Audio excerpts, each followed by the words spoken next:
Grooming your horse regularly is incredibly important for lots of reasons. Firstly, it helps him maintain a healthy, shiny coat. It's also really important because it means that you get to know your horse and what's normal for him. That means that you can very quickly spot if anything's out of the ordinary, be that in his condition or if he's picked up any nicks or cuts or lumps and bumps and swelling. It means that you know what was there yesterday and what is fresh and potentially something to keep an eye on or to call your vet about today. Of course, there's some important do's and don'ts. So here are 6 grooming mistakes you want to be careful to avoid.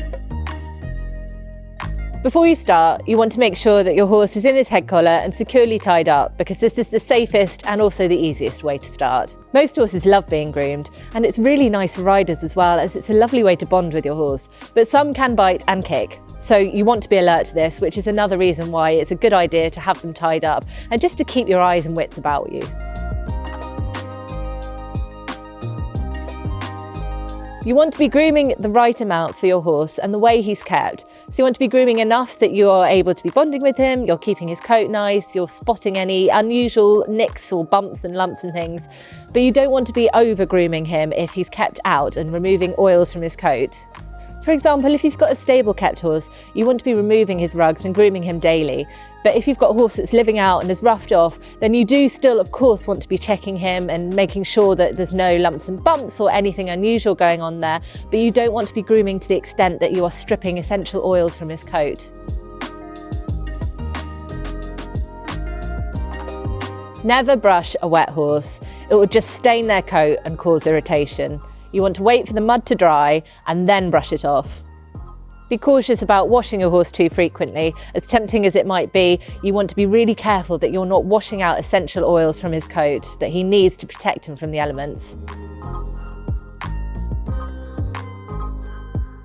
Use the right tools for the job. For example, a metal curry comb is something you will find in your grooming kit, but you should never be using that on a horse. That's to clean the other brushes that you do use on him. And for example, a rubber curry comb is quite good for getting coat out or mud off, but you shouldn't be using that on their mane and tail as it can cause breakage. In fact, it's a good idea to use a conditioning spray before you start brushing your mane and tail with anything.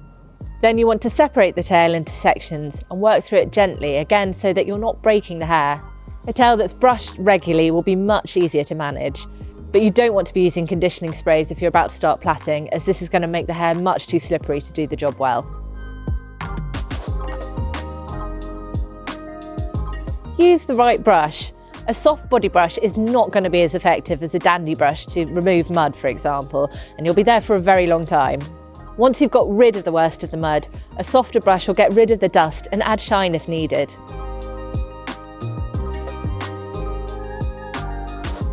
Don't neglect your horse's feet. Hooves should be picked out twice a day to remove any stones, and care must be taken to avoid the sensitive triangular frog area in the foot. Stones or other obtrusions can bruise or damage your horse's foot. What's your go-to grooming kit and your favourite part of grooming? Let us know in the comments below. And don't forget to like and to subscribe for more content.